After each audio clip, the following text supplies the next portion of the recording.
Most bankers aren't ready to help you until after their third cup of coffee.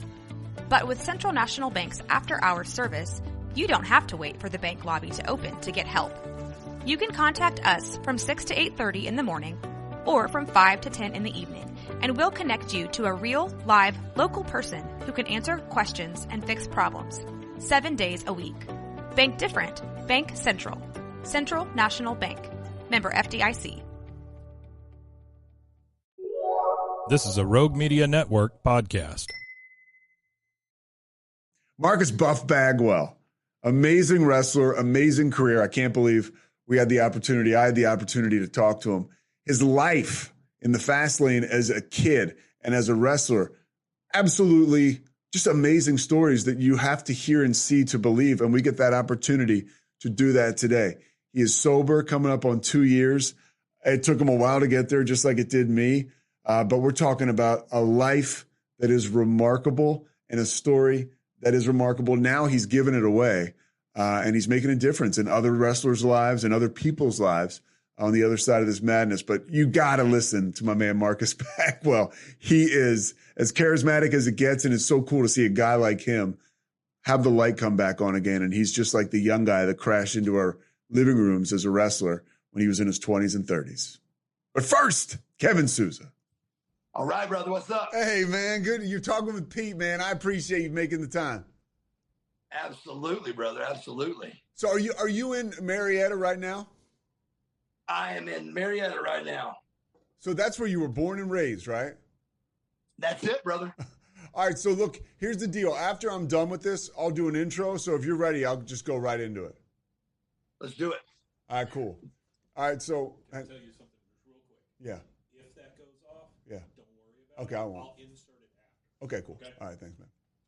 All right, so Marcus, you grew up. We were just talking. You're in the town you grew up in, and the Bagwells were a big deal in Marietta, Georgia. Your family, you grew up with some means. Your dad seems like he was self-made millionaire, also I guess a drag racer, like big time.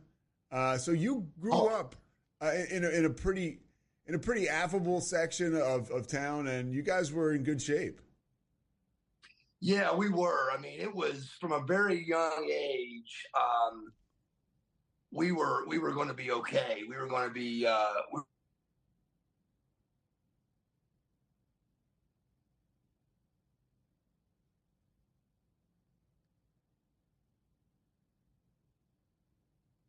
Young age, my dad had a pretty hard story growing up, but he came from money as well. But he made his own money. It wasn't handed down, but he learned a lot through his family. They owned it was called General Supply. It was a little lumber company in Marietta, Georgia, and off Canton Highway. And ironically, in his 20s, he broke away from his own family and opened up his own lumber company called Southeastern Building Supply, and ran against his parents. So there was tension with that.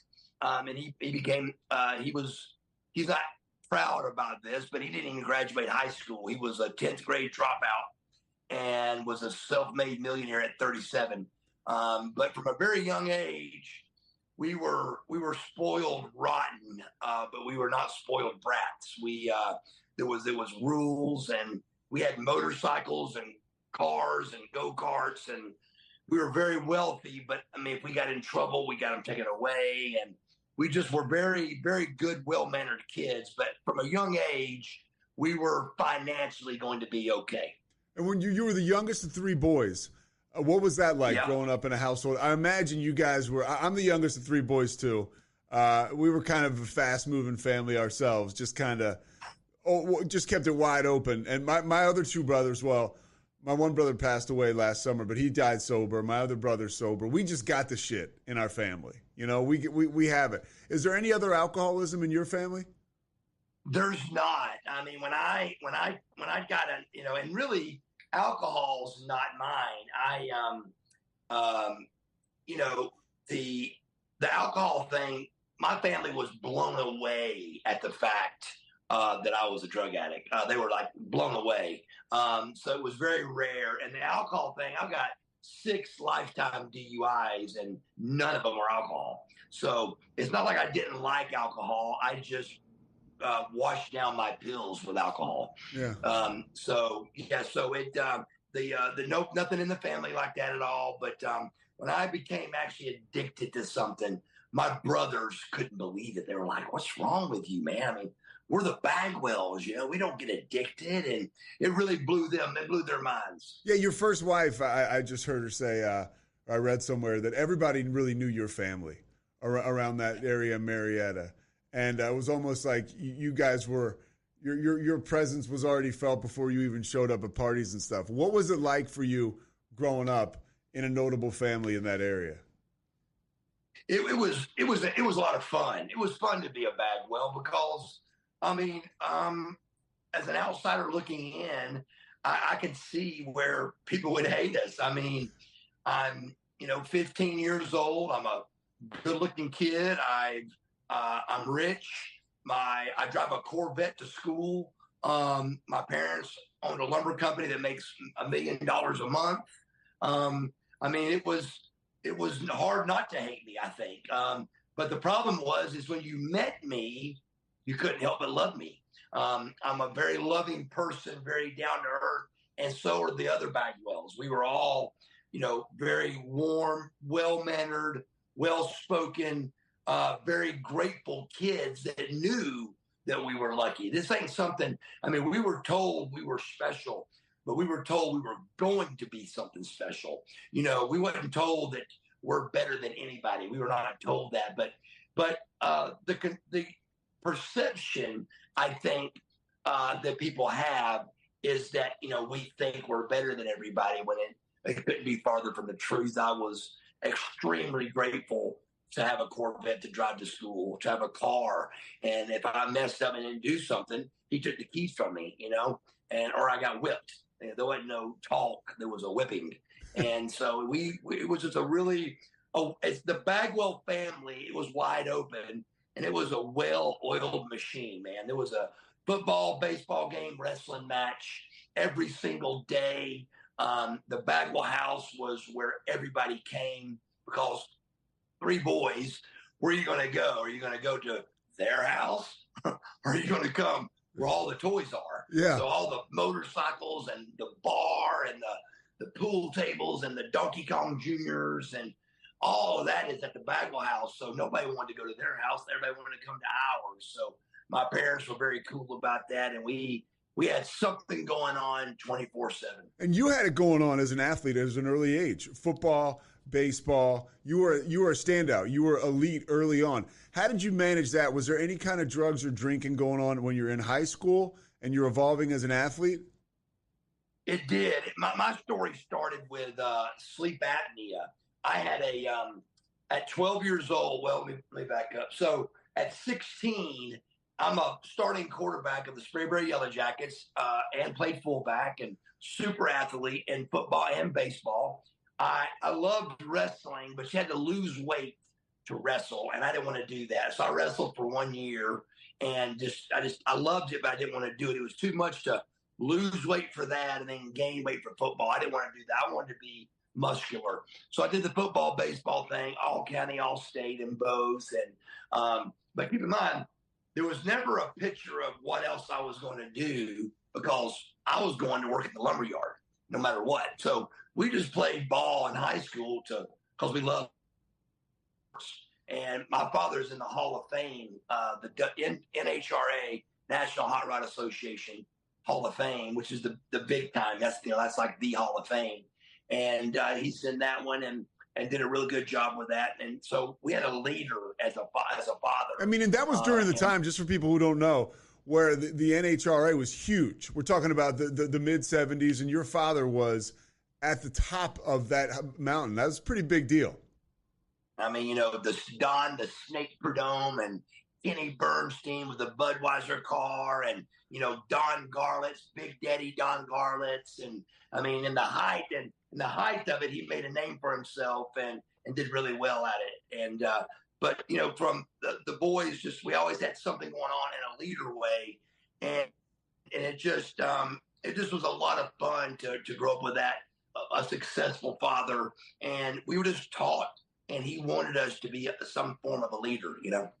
Yeah, but so when you're a leader in high school, you said it started with sleep apnea and stuff like that. Yeah. So how eventually did drugs enter the picture? Even a little taste. Yeah. So what happened is I couldn't keep I didn't know why. I just could not stay awake. There wasn't a word called sleep apnea yet. There wasn't even a word yet. So there was no diagnosis because it wasn't a word. So I'm in class and I'm asleep in class, and I don't know why. I just can't stay awake. So teachers thought I was, a bad student, and I was also a class clown too. But I also was loved by the teachers, but they couldn't figure out why I wasn't putting work in. And so at 16, I remember not being able to stay awake for football games. I mean, my coaches would be putting my cleats on, and I would have my head down napping as they're putting my cleats on me. And I just didn't know what to do. And so my father started he gave me a speed pill. They were called Fastins. And what were they called? Early age, Fastins. Okay. Wow. Like Fastins, like Fastins. And they were blue and white and like little pebbles in a capsule, but they were prescribed, I think, for diet. And they were like a diet pill that kind of made you up. And that didn't really do it. So my father gave me some cocaine, and I put cocaine in my wristband, and we'd go out for pregame, and we came back. I'd do the coke and take the pill, and I was wide open for a couple hours. Did that now? It's so funny because I grew up playing football too. That was my sport, and I was out one night with my buddy. We were we crashed some wedding the night before, but we were pretty screwed up. The next morning we had a game, and he had Adderall, Ritalin. He gave me that speed, and I took that, and I thought I played better. I mean, I really did. I wasn't hungover anymore. I was quicker off the ball. It was just like I was talking a lot of shit, and I remember feeling like, wow, I need to do that every single time I play. Was that like for you, like going forward, like because you were a performer? You got rock star good looks, you got a bodybuilder's body, and now you're literally evolving as this athlete. But this stuff you're taking is making you better. Did you find that habit forming from the beginning?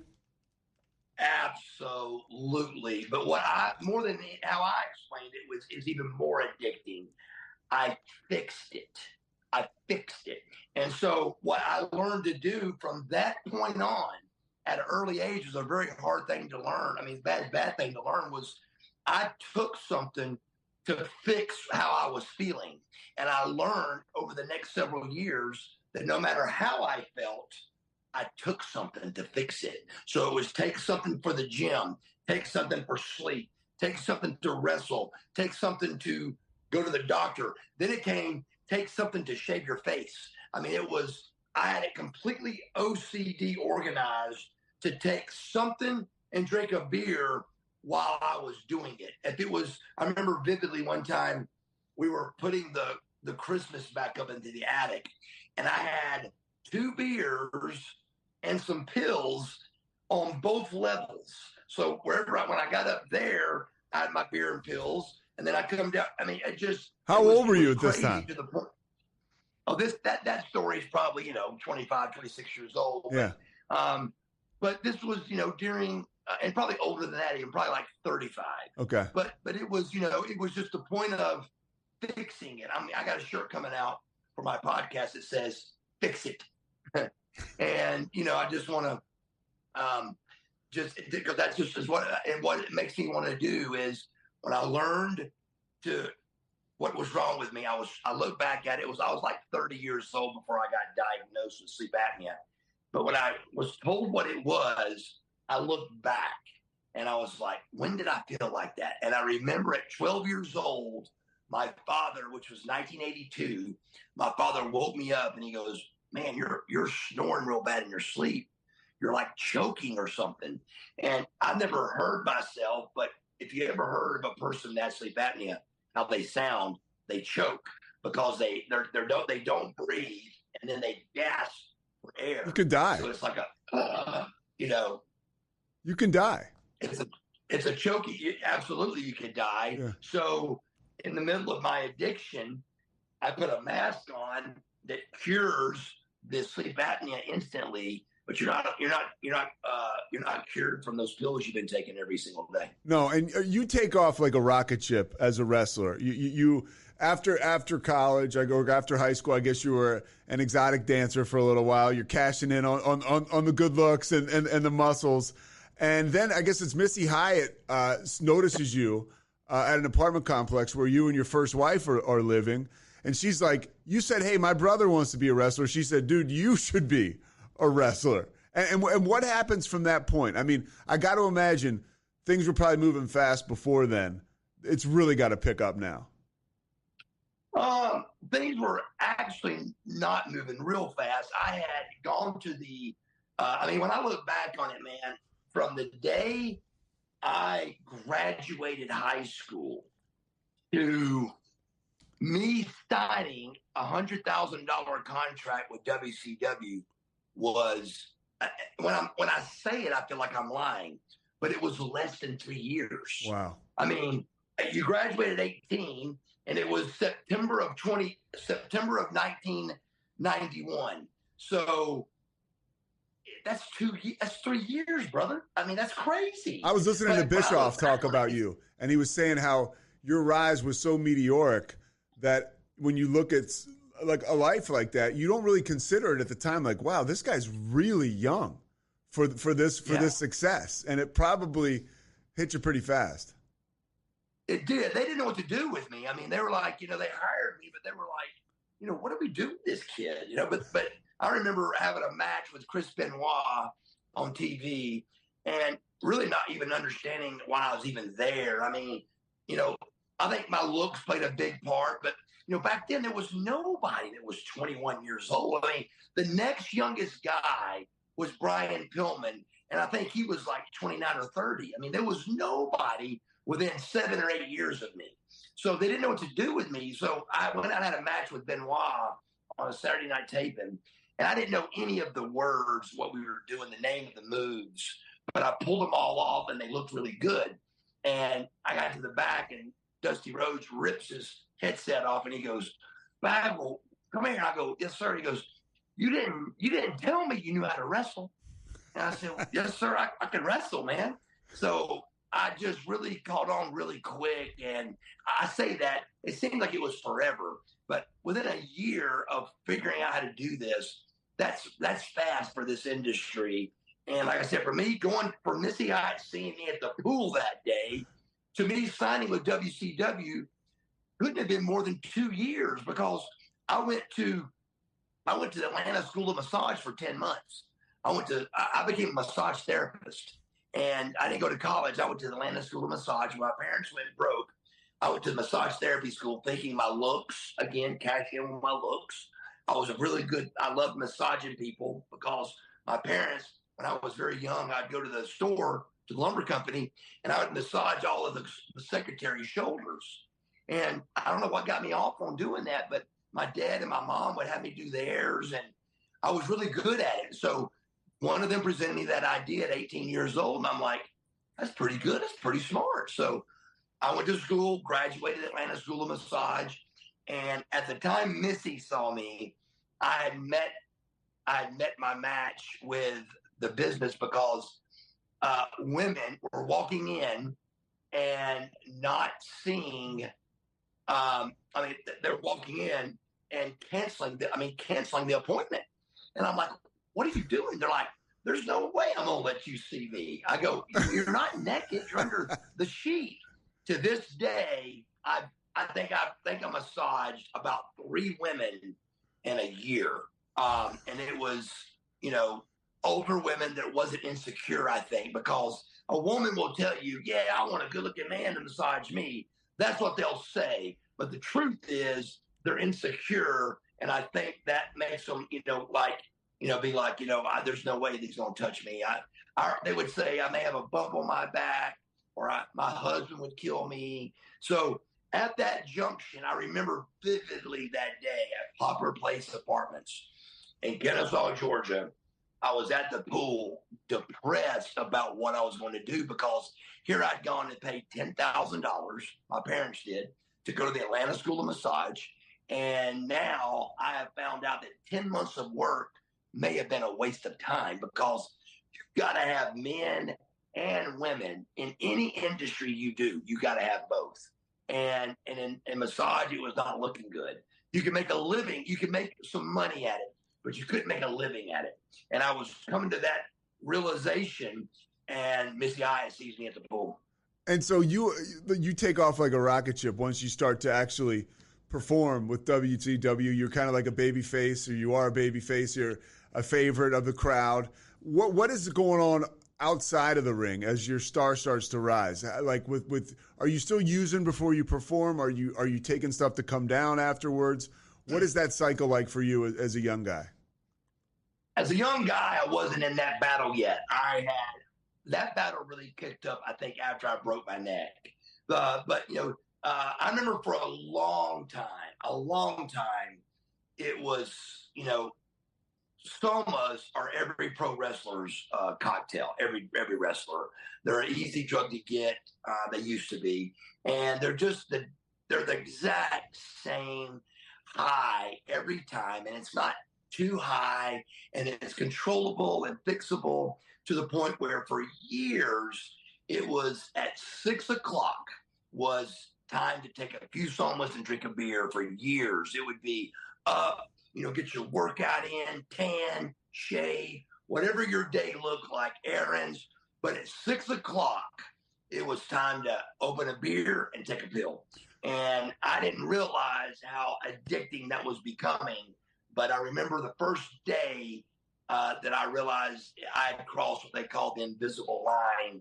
And I woke up, and it was in Minneapolis, Minnesota, and I felt horrible. I didn't know what it was. I couldn't believe what I was feeling. And I get in the car with Lex, and I'm like, man, I just feel horrible. I go, it's like my skin's crawling, and I'm hot, and I'm cold. And I mean, I'm explaining what a opiate withdrawal is, but I don't know what an opiate withdrawal is. And Lex gave me the information that I knew was not good. He said, if you take a couple of somas and take a pain pill, that'll go away. And I didn't think nothing about it until I took it, and that feeling went away. And from that day forward, you're having to take the medicine because you have to, not because you want to. Yeah. And then your life, I mean, outside of the ring, you end up, your first wife, who was like, sounds like, you were high school sweethearts, you got married early. Now with all the fame and the stardom, you're such a young guy. I mean, this is a story as old as time, like young athletes. I'm in the middle of a book about Pete Rose, and it's just like he was married, but he was constantly having affairs. I'm like, that's just how it was. People didn't really think too much about it. Like, how was that for you with outside of the ring and with women? It was hard. I thought I was prepared, because Missy really did a good job getting everything ready for me. She explained how, keeping in mind what I came from, with the family like we had, ain't like I was not used to having, they call heat. What they call heat in wrestling is just called jealousy in Marietta. But I was used to jealousy and stuff, and having to be better than others and try to put your best foot forward. And I was used to that, because instantly, first look, I'm not a nice guy, and I'm cocky, and, he thinks he's special at first look. But at first talk, I'm a really good guy. Yeah. So I was kind of ready for that by, being well-mannered kid in locker rooms. She got us ready for that. And I thought she got me ready for the road, being with girls and all that stuff. But she just didn't. It's a lot, man. I mean, I remember being in the middle of my hotel room and like praying to God for women to quit knocking on my door, and they just wouldn't go away, man. It became too much on a nightly, 300 nights a year. And so I did finally cheat. And then when I did, though, I was honest, and I told Tanya about it, and, thought we could, fix it and move on. And so for a year, I was in trouble, or let's say, and I was in punishment for a year. And after the year, I said, look, man, if you can't forgive me, let's just move on. Yeah. And she couldn't. She could not forgive me, so we moved on. Yeah, so your wrestling career, you're now starting you're tag teaming with Too Cold Scorpio, and you guys you have great success. and then you're tag team in American Males. Who was your partner's name? Scotty Riggs. And we'll get to him in a second because that story's awesome, dude, about you helping him through his own recovery. But you end up going into NWO, and you're a heel at this point, and your first wife talks about, like, I could see it. She wasn't even with you at the time, but she was like, I saw him becoming buff. He was no longer Marcus. That character was in the ring and outside of the ring. How true is that? I mean, you're with all the superstars now. You know, I mean, I hear that a lot, and like when Scorpio talks when he talked on the show, for example, he never met Buff. You know, he wasn't even there when he was around me, and he got released from WCW. That was 1992 or 1993. Buff Bagwell wasn't even thought of yet. Yeah. So he knew Marcus Alexander Bagwell, the kid in the locker room that drove Sting around. I mean, the Buff thing hadn't even happened yet. And he spoke like, you know, Buff is this and Buff is that. You know, that gets a lot of notoriety that it shouldn't get. But the truth is, he never even met Buff Bagwell. The truth is, I think no matter what, things happen in your life. And like, I mean, to this day, I meet people that go, man, I hated your guts on TV, you know? That means you're doing a great job.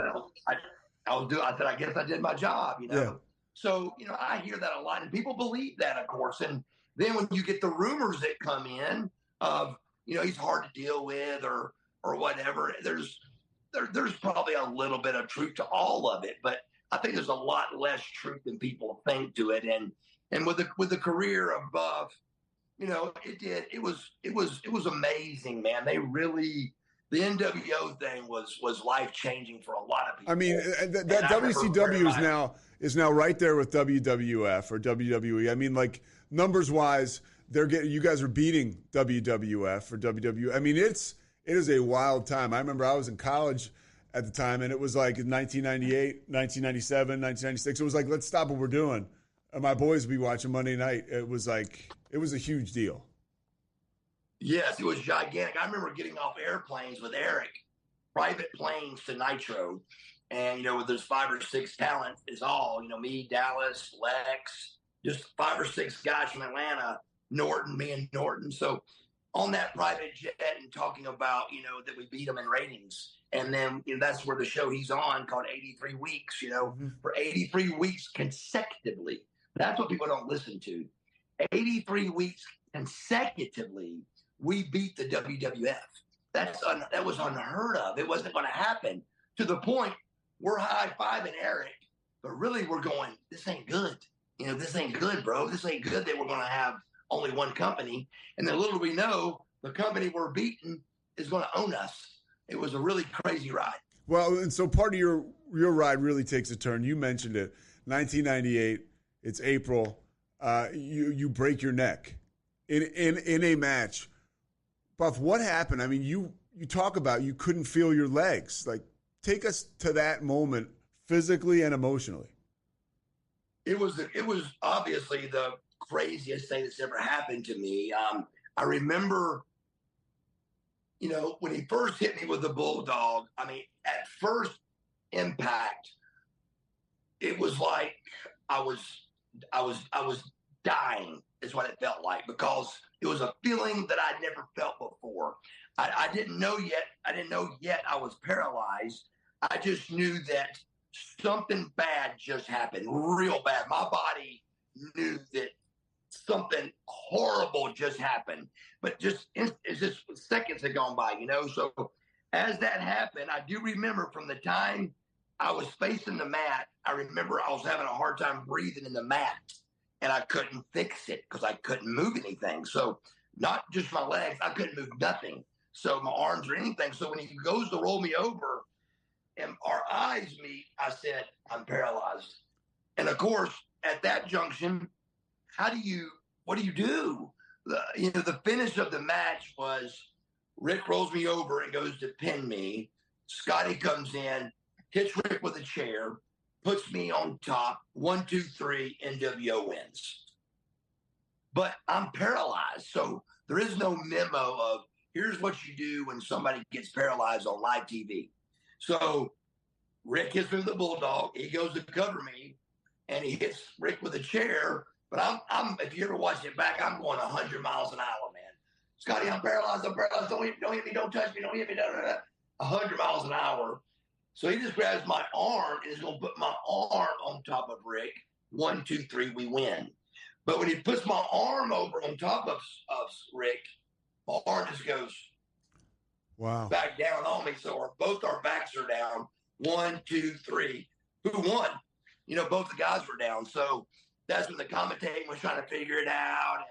And if you watch real close, and you can try this on anybody you want to try, a kid, especially an adult with long legs, but if somebody's laying on their stomach, if a human is laying on their stomach and they are completely passed out or dead, and you roll them over 100% of the time, their legs are going to cross.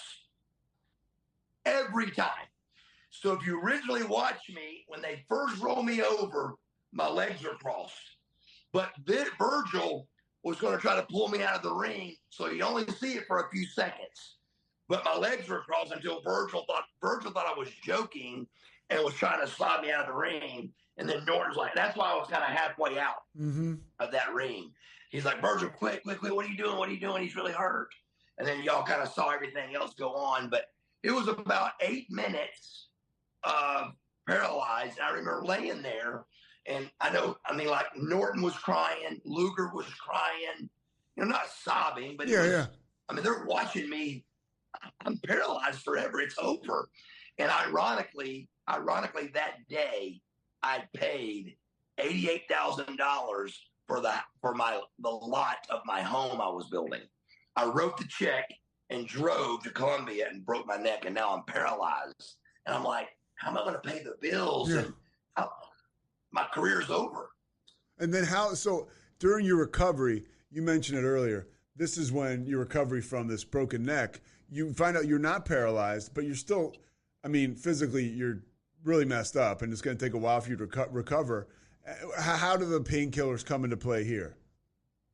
They really more of an excuse, I think, is what happened. Like now, instantly, it's pain pills, but now it's not just taking a few pills to have a little bit of fun.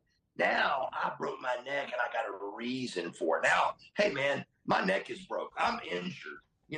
It's the story you tell yourself, and the story I was telling myself was, look, I broke my neck, and I deserve this. This is what I deserve.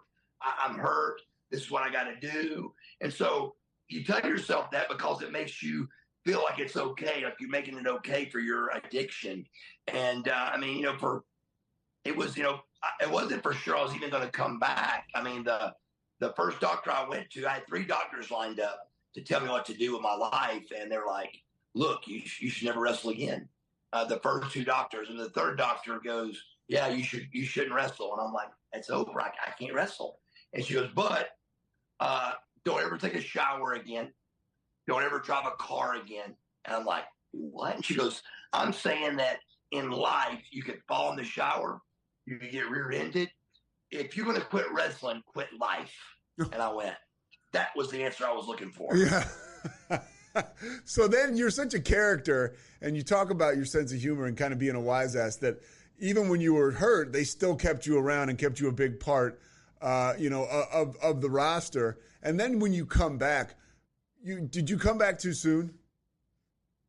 No, absolutely not. It was 10 months. I came back to TV in 3, but I couldn't do anything for 10 months. I was released to wrestle in 10 months. So, and of course they put me back in with Goldberg and Rick Steiner, the guy that broke my neck. So a guy that broke my neck and a guy that wants to break it, they put me in the ring with, and it was in North Carolina, Chapel Hill, the Dean Dome in North Carolina, and sold out arena. We were main event, but they didn't do what they should have done with that angle. Here I really broke my neck live TV and was paralyzed. And in one match, it was over. They didn't even B-roll the injury or anything. And that could have been a year-long angle with me and Rick Steiner. They could have made me the biggest baby face on the face of the planet if they'd have brought me back as a baby face, but they brought me back as a bad guy, which I love either way. But they really could have had a really good run with me and Rick with that angle. But Eric felt like it was bad karma to mess with that, with me really being injured. And so they didn't mess with it very much. I mean, Triple H, at the same time, I remember this, he had tore his quad at the same time. And the vignettes and stuff on Triple H was phenomenal. And I'm like, I broke my neck, man. Yeah. I lost 50 pounds and came back bigger and more shredded than I was before. I go, this would have been the greatest. And Eric, when I called him, he goes, Mark, that's bad karma to have it up at the hospital. I go, I said, Eric, get a camera in this hospital now. And he's like, I'm not going to do it, man. That's bad karma. But we missed out on that. Yeah, I think he would probably admit that today. That you guys did. Now he starts to bring your mom passed away. You said some people say their mom's the best. You said my mom was the best, right? Judy Bagwell. Yeah. She ran the lumber company. She just sounds like she was a bad woman, and you didn't want to mess with her.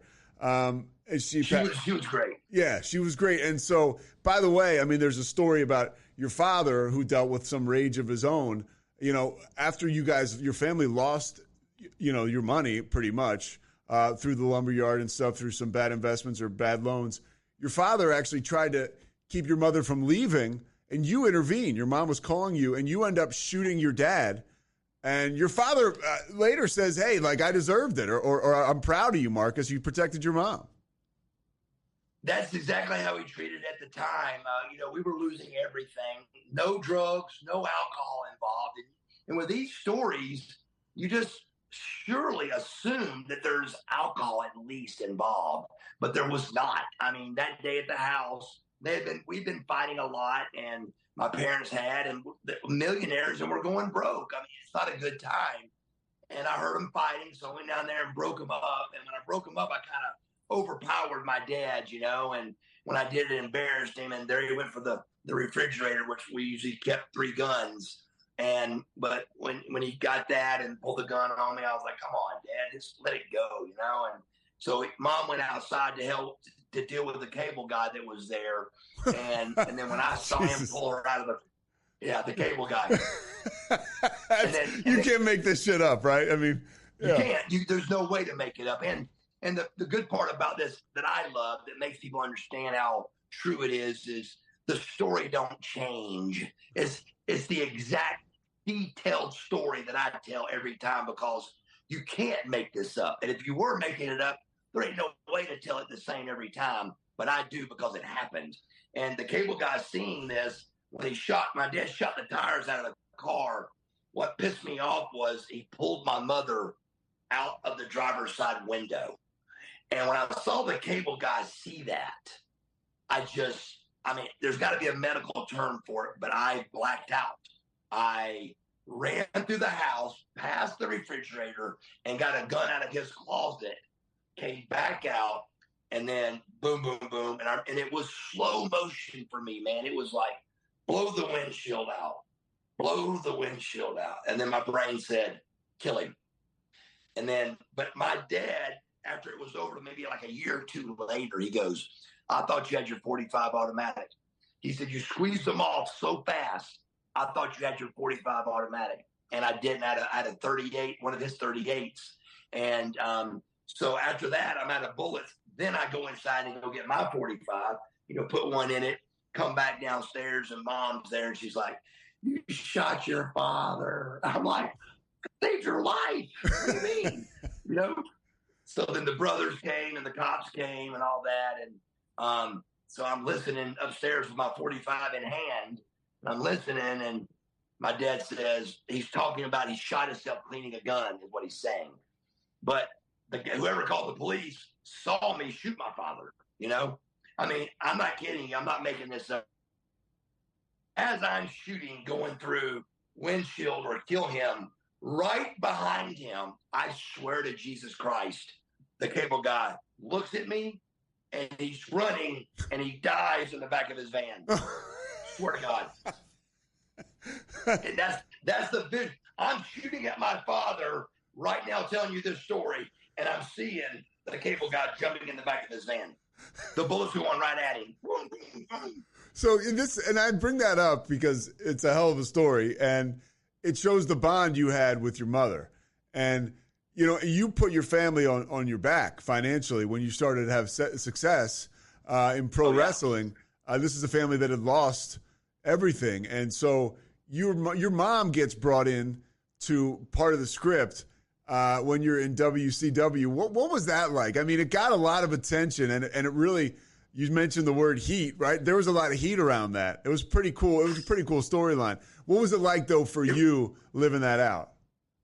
It was really cool, and I thought it was Rick Steiner's idea. Him and Rick Steiner and my mother became really close. I mean, real close. Like it was almost a fourth son that she had. I mean, she loved Rick Steiner, and Rick Steiner loved my mama. But somehow or another, and I've never asked Rick this, but he's the one that thought of this. He called me up one day with this idea, and I said, sure, man, let's give it a go. So we get to Columbia that night. I stroke out an $88,000 check for my land, and then I drive to Columbia. And we get there, mom and dad are there, and they drove separately, but they're there. And so we're talking about everything. And as I'm talking to her, I can see that I'm losing her. Like, she's not the Judy Bagwell I know. I said, Mom, are you able to do this? She was getting nervous. She was getting real nervous, And I'm like, baby, look at me now. You gotta get out here. This is all the lights, camera, action are on you, man. You gotta kick out of here, So she wasn't kicking out, though. She was extremely nervous, and I laid out everything that we were going to do, and and Rick was helping us lay it out and everything, because he wasn't even in the segment. It was me and Scotty, and my mom was coming down. So he was in the first part of the interview, but he's the one that called Mom out on me. So it was we're in there, and right before I left her, I was like, Dad, get her fired up. Come on, man, get her fired up. And so I left her with like a B and C plan, because she was not coming around. So she was supposed to not get in the ring, and she was not to touch Scott Steiner. Scott Steiner was having a bad problem with this because of women. He didn't want a woman to touch him or overpower him or something. So he had a hard time with that. And he wasn't mad at me because it wasn't my deal, but he just wanted to make sure my mother didn't touch him. So she was not to touch him, and she was not to get in the ring. So when the interview started, I could see she wasn't coming still. She wasn't doing what I needed her to do. And I said, listen, old lady, I said, I support you. I said, every piece of food that goes in your mouth is my money. And when I said that, she just got right in that ring. I went, yes, I got her, And then she went to Scott Steiner, and he just about broke her wrist. But she watched the segment. He grabs her arm and he goes like, get your hand off. And you can see it. It hurts her, man. It almost breaks her wrist. But she was an amazing performer, and that it really worked out. And then the ear thing, when she drug me off by the ear, we didn't talk about that or go over that. She just slapped me, and then next thing she grabbed my ear, and there we went all up the rampway. And then when she threw me in, she turns around and raises her hands to the crowd. And the crowd went crazy. So she was instantly popular. It really worked. What was it like because your mom is your mom, ultimately. What was it like having her around as far as you were concerned and the out-of-the-ring stuff? Because at this point now, after you get hurt, it starts to get, as you mentioned, it starts to get pretty bad. Yeah. So you mean my addiction? Yeah. Yeah, it did. Again, I had an excuse now. Now I got an excuse, bro. It's now look, man, I broke my neck. So this is when you start becoming, I remember having my own bottles now. Like I'd go get my prescriptions, and I had my bottle with my name on them, and keeping up with my pills. And it became a crazy over the top addiction, man. It was a pill for everything. And I had scheduled out, it was a reward system is how I worked it. And it was after my workout is when I had a little, what I called a reward, a little party. I would go do, chest and triceps and calves and abs, 45 minutes of cardio. And all of that was planned around my reward. And our reward was 6 beers on ice in my car with some pills that I would take and get a high off of what I had done. I was rewarding myself. And that plan worked, and it worked great for a lot of years. And then that plan became 5 o'clock, 4 o'clock, 3 o'clock. And then it became out of bed, over time. And then it became unmanageable. Yeah, well, when it becomes unmanageable and you have a short run with the WWE, really short, you end up getting into a fight with a guy and you're kind of ousted. That's probably the reason, right? Yeah. Yeah. So you're short-lived because now, would you say at this point you're becoming like a problem to management because of the drugs? No, I'm not a problem yet. I just had a podcast earlier today actually talking about this, and you got to realize you can't find anybody in your life, and you can't interview nobody, and you don't know anybody that's ever been fired from a job without a warning.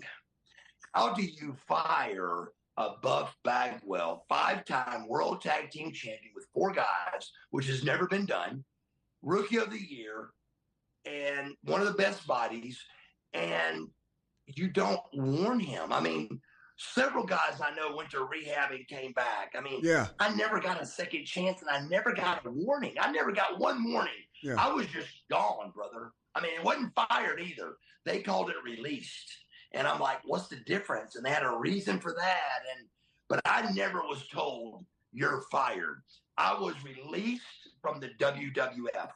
And then at that point, you're 31. So you should have like a couple decades left of big time wrestling. But this sends you into a bit of a spiral, this whole situation. It sends me into a spiral, a bad one. This one, the leash is now gone. There's no leash. There's no accountability. There's nothing I need to stay sober for now.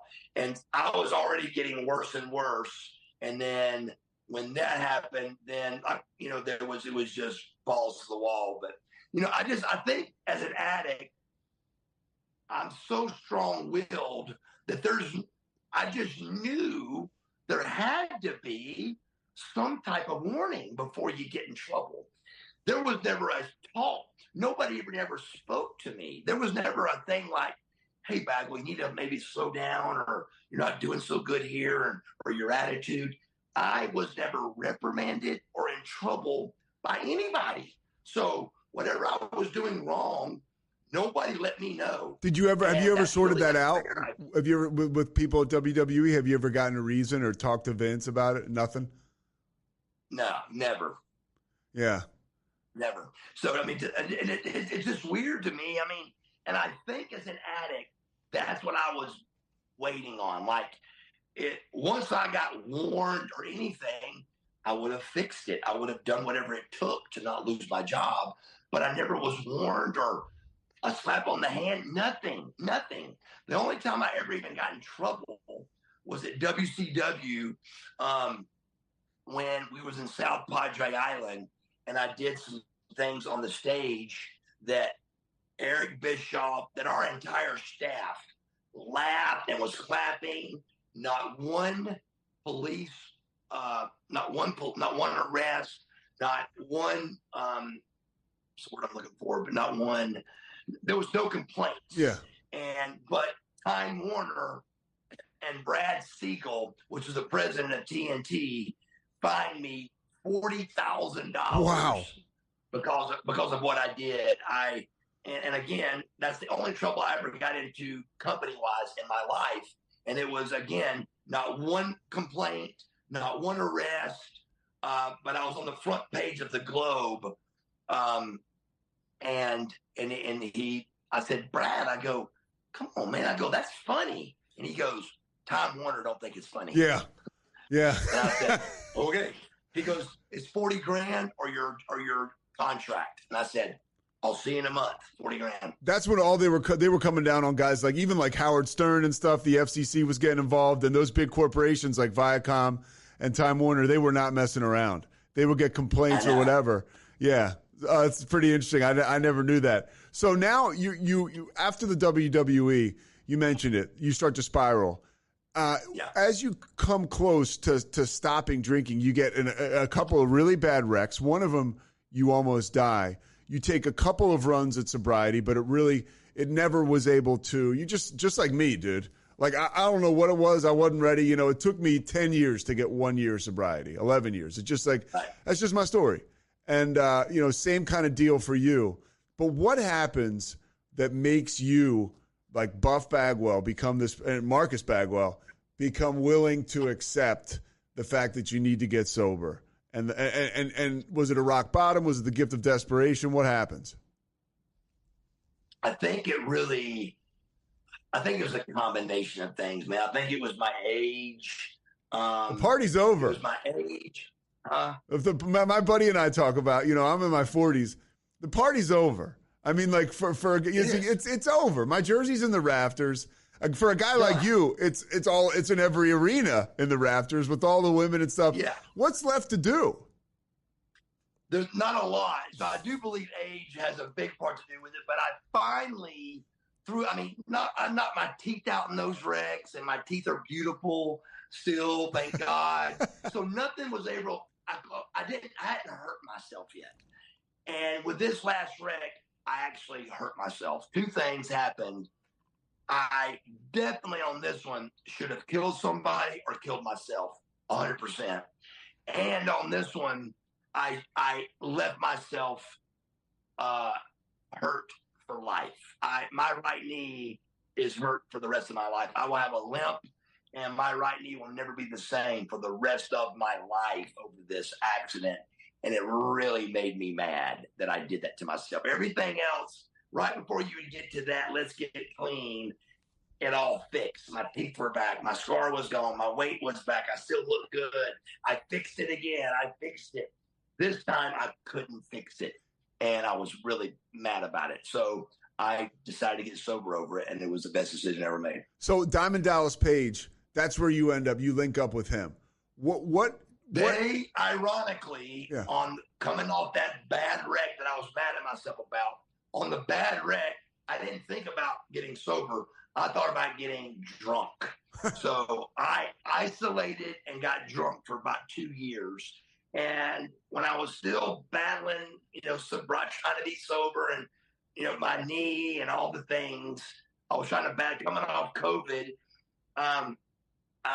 They came up with a show called Change or Die, and Dallas wanted me to shoot that show with them.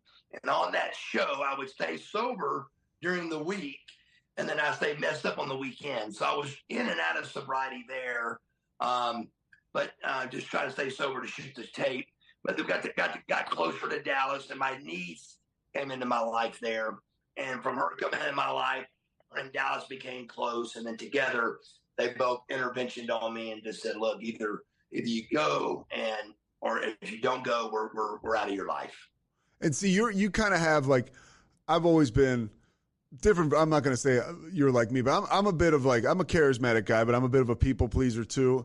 And people always liked me, And so before I got sober, when my phone wasn't ringing at all anymore, I remember my brother was like, "I don't want you to see my stepson." I was like, "Dude, you don't even like your stepson." He was like, "You can't see any." I remember being like, "Shit, this is bad."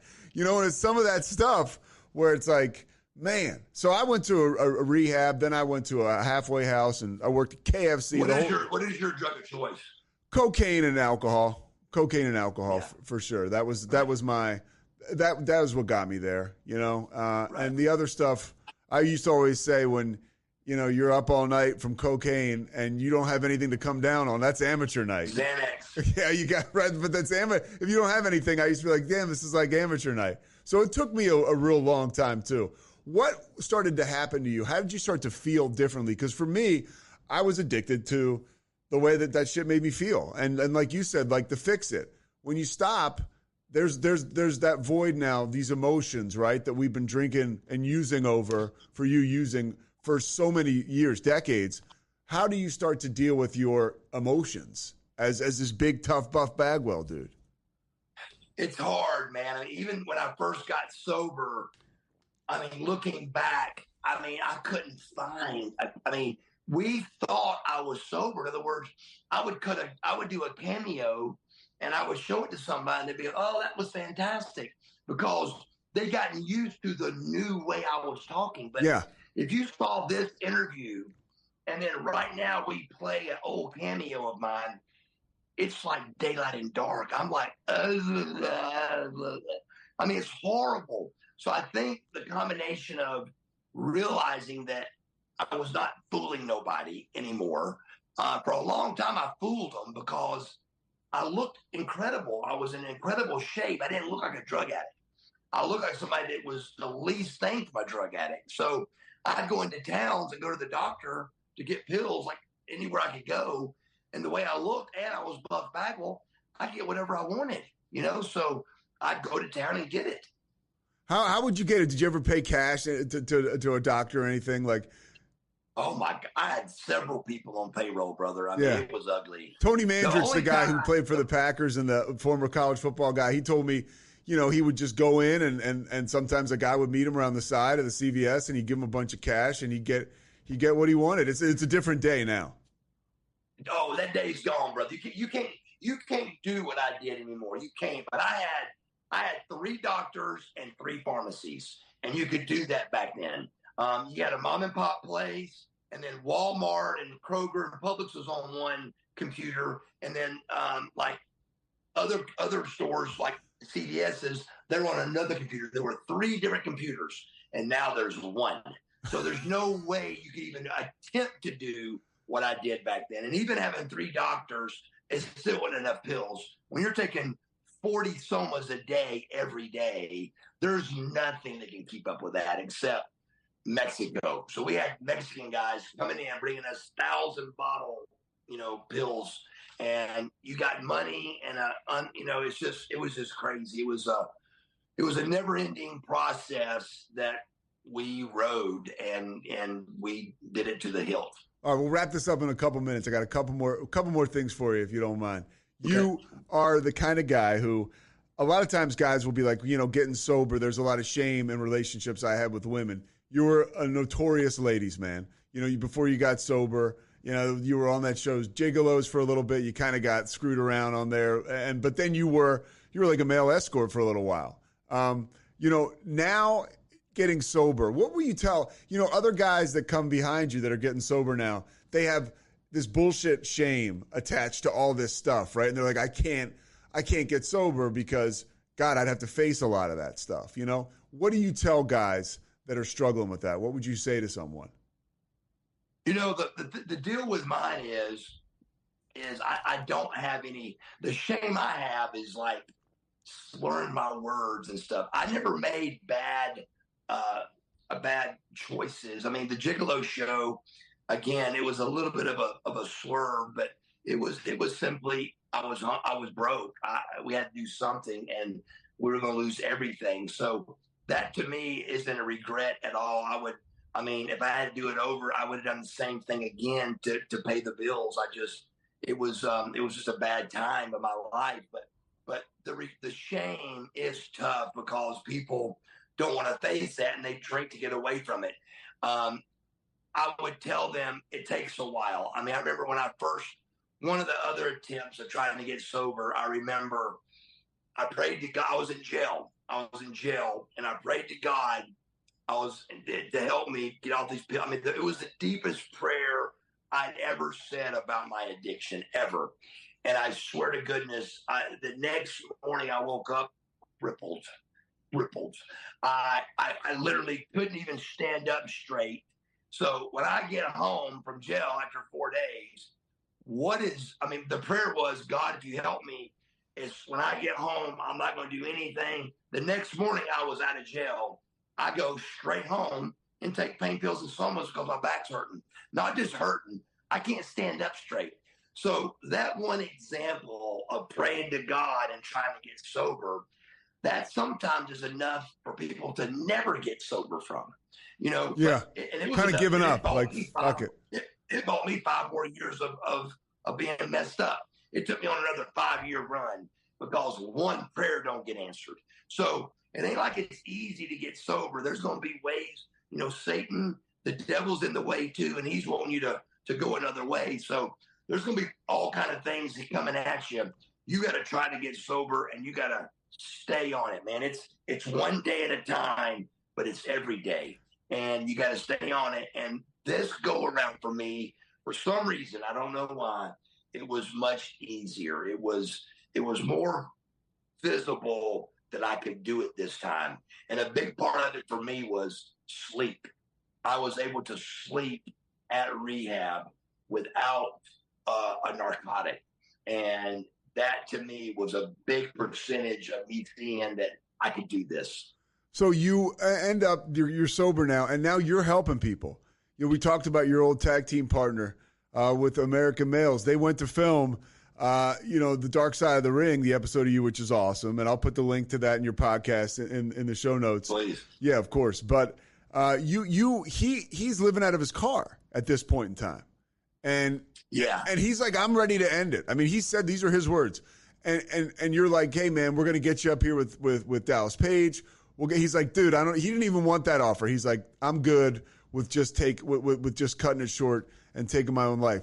But you like browbeat him with love into recovery. What was that? What happened? And tell me how that feels like on the back end. You making a crazy change in somebody's life.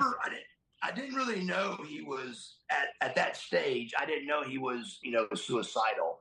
I just knew that a friend of mine was living in his car, and that was horrible. Here I am, sober, living in Dallas's big, the accountability crib, a big mansion in Smyrna by myself. It's me, Butterbean, and Josh from DDPY, and there's a lot of people. Only a few people there in a big giant mansion, And I'm like, he's like, nah, I'm good. I go, Scotty, you're not good, man. So really, the whole thing that started that was the dark side.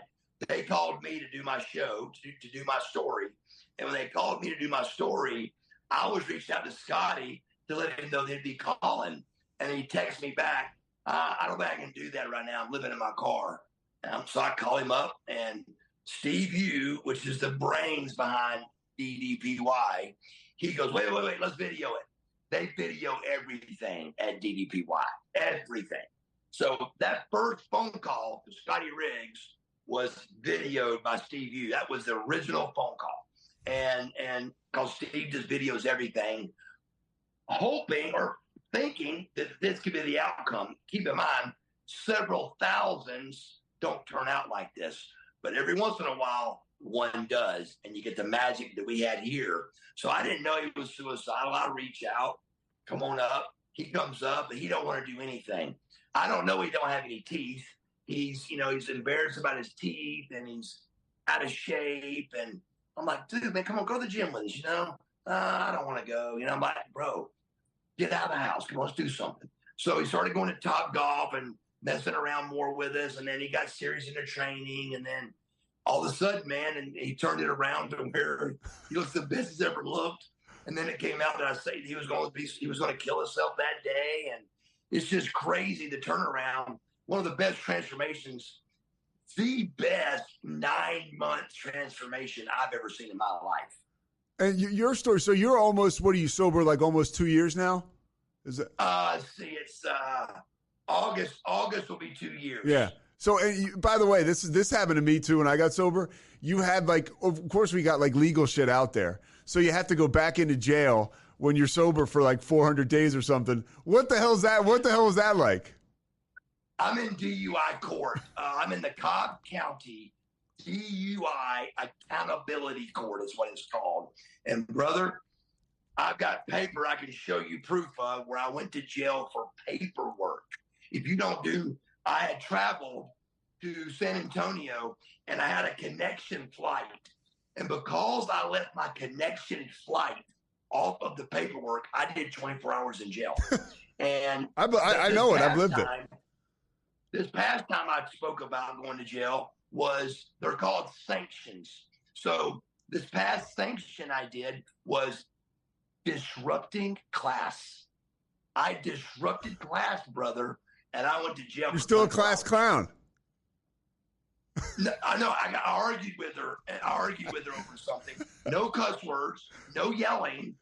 I disrupted class and did 24 hours, and the world thought I relapsed. So, it's just the kind of light that's on the topic. And that was a brilliant video that DDPY put out.